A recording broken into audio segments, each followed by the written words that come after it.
Yo, yo, yo. Welcome to the NS9 Day 4 recap.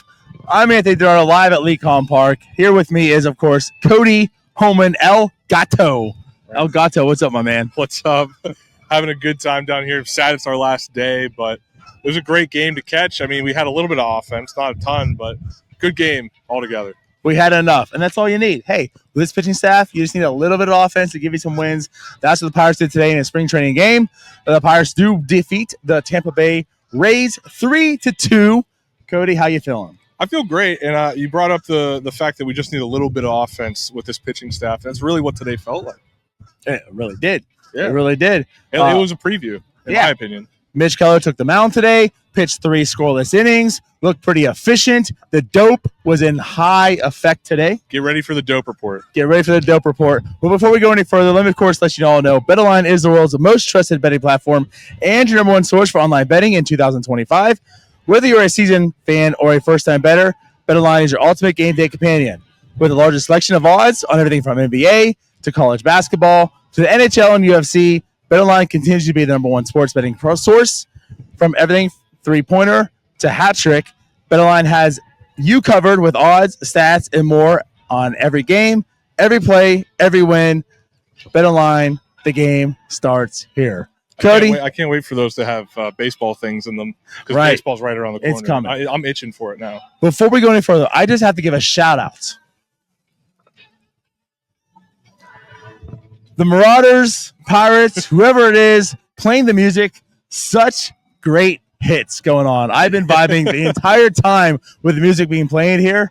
The music's been great. Solid. I think yesterday was like all 80s. It was. It was great. It was. Very themed, very good. I was dancing a little behind the scene here. You guys probably didn't see it. I've been dancing all week and nobody's seen it. So it was good. It was good. It was good. But move on from the vibes. Yeah. Let's get to the actual game itself. So we talked about Mitch Keller making the start today. Yeah. What do you want to see out of Mitch Keller? We said, of course, health for one, right? But just being efficient. You know, it's Mitch Keller. You know what he is for the most part to this day. Just be efficient. Go out there, do your thing, be efficient. Probably going to see 3 innings. And we did today. 3 innings from Mitch Keller. As far as the efficiency, 38 pitches in 3 innings. 38 pitches, 26 strikes. It was 4.2 pitches per out. That's what I found out. The dope meter was high today. We're getting stats to go through dope. Dope is going to be in full effect this year. We're going to do the math. We're not math guys, but we're doing the math. Yeah. But yeah, biggest thing was I think just him stretching out to the 3rd inning, right? Right. That was really cool to see. I mean, obviously he needs to keep stretching out. He will, but I wasn't expecting it, honestly. I thought they'd wait maybe another start, maybe get a bullpen session here. But yeah, they just went. This is what is only his 2nd start. Yeah, and they stretched him out 3, so that was good to see. And like we said, super efficient. Yeah, I mean that's fair. Like when we talk about the pregame show, is going to go 3 innings likely, right? But in order to go 3 innings, you have to not throw a ton of pitches, especially in spring, to do it. So he allowed himself the ability to go 3 innings today. Like I mentioned, 38 pitches, 3 innings, pretty efficient. Through 6 pitches. I mean the pitch mix was pretty solid, very fastball heavy. No cutters. End of the day, 2 hits, 1 walk, 1 strikeout. And Cody, say it again. 4.2 pitches per out. But the other part. Oh, what? No cutters. No cutters. There we go. So Dougie Fresh is very happy about that. But yeah, I mean, again, Mitch Keller throwing pretty much this kitchen sink at this point in time. 3 innings, very efficient, looked very good. And again, it's back-to-back starts where in the limited time he's out there, he looked pretty efficient and pretty solid. So that's all you really want to see from Mitch Keller at this point in time. Yeah, then after Mitch Keller, we saw David Bednar came in. Again, it was 1 pitch, 1 hit. I think he'll get better. I mean, it's the start of spring. You can't ask for much at this point. He's just trying to get stretched out. But the fact that it happened 2 games in a row of us watching him pitch was a little nerve-wracking. But he did well. I think he had I was looking at the numbers. It was like 11 pitches. Do you have the numbers in front of you? The actual number of pitches was 17 for David Bednar. 10 four-seam, 7 curveball. Pretty much hit 95, hit 96.7. But again, like you said, like of course the irony, right? First pitch, hit right away. Yeah. Again, it's spring. I know there's a lot of people. He's coming off a bad season, so a lot of people looking at like well, David Bednar's not going to be good, and they're trying to find ways for him not to be good. Results don't really matter. My biggest thing, he threw 2 pitches. They were both pretty good. He had some swing and miss, couple strikeouts. Right. He had a hit, had a walk. It's not the most efficient outing from David Bednar, but he looked good coming out of it. That's all I want to see. Right. I mean, he's going to be under that microscope until, he looks like the David Bednar of old. He's going to have to prove himself again. And like you said, he was efficient. He had 17 pitches. I didn't do the math on him. Sorry. But I would say he was quite dope today. But, yeah, Bednar, he was fine. He got 2 strikeouts. They were really good-looking strikeouts, too. So, you want to move on to Ashcraft? Well, yeah, Ashcraft, as far as results, it doesn't look good, right? Ashcraft, 1.2 innings, 4 hits, 2 earned runs, 2 strikeouts. But again, no walks. Right. 2 strikeouts. So we talk about it. The stuff with Ashcraft. I mean, the guy has really good control. He's going to limit base runners because he doesn't walk a whole lot of guys. Now, obviously, today the 4 hits you don't want to see. 2 strikeouts. Today just kind of showcased what you liked about Ashcraft. Again, the results aren't a big thing in spring training. We all know that. We all saw Bailey falter. Results aren't a big thing. However, the stuff that Ashcraft presents today kind of showcased it. Again, a couple strikeouts, no walks. This is why you kind of like Ashcraft as a really good death piece. Right, exactly. That's where I was going to go with it. It was like, he's going to be one of those guys that further down in the season, he's probably going to make his debut, right? He's probably going to be a guy who comes out of the pen and helps get some innings. And today he showed that he can do that. May not look pretty, but he's going to get outs, he's going to get strikeouts.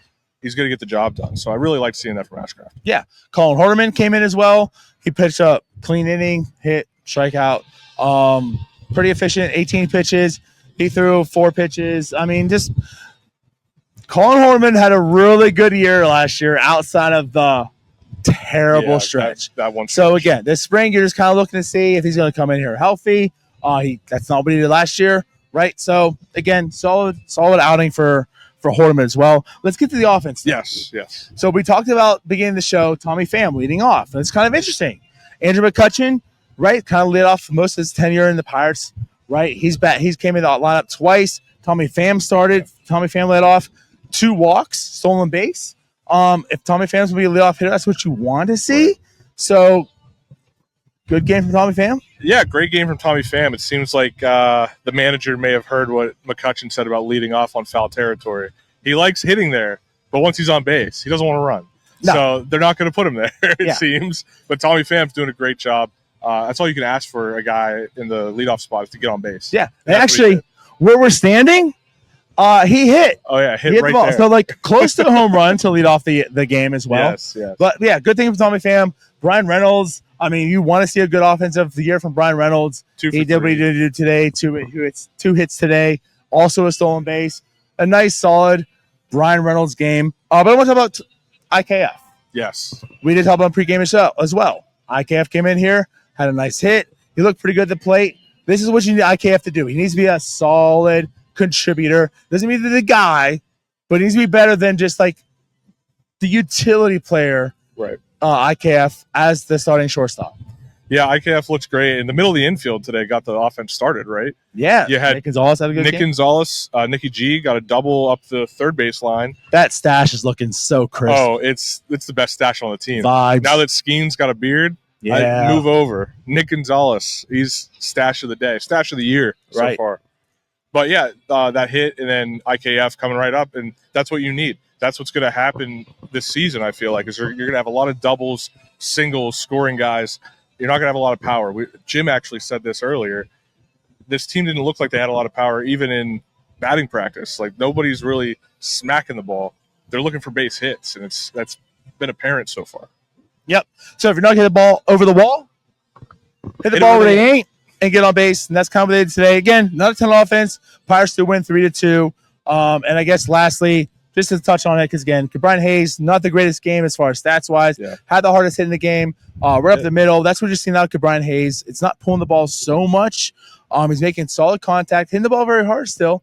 But, yeah, that was it. So, anything else you want to touch on today? No, I just want to talk about Brian Hayes there. That's all you need from him is solid contact. I feel like last year he had almost 0 solid contact. Anytime he hit the ball, it was coming off the end of the bat or going straight up in the air. He needs to hit the ball straight and in play. and we're seeing that this year or this spring. So hopefully more of that in the future for Brian Hayes, and he'll be solid for this lineup. So with that said, this is our last time you're going to see us here at LECOM. I'm so sad. I'm going to be crying tomorrow on my drive home. But this is it from us. We had a tremendous time here at LECOM. Shout out to the Pirates, everyone involved, making this happen. Shout out to you guys. We appreciate you. And then with that being said, we'll be back to next week, Monday, Starbucks, Jim and I. Vibes are high. Let's go, baby. Yeah, I don't know. Everybody's just been so hospitable to us. We had players come introduce themselves to us. I mean, the vibes are high. We're having a good time. I'm really mad I have to go back to the cold in New Jersey. Well, it ain't cold for me, but I'm mad I got to go back. But, hey, thank you. Love you guys. Like, subscribe, do all the fun stuff. We'll see you guys next week. Bye-bye. Elgato out.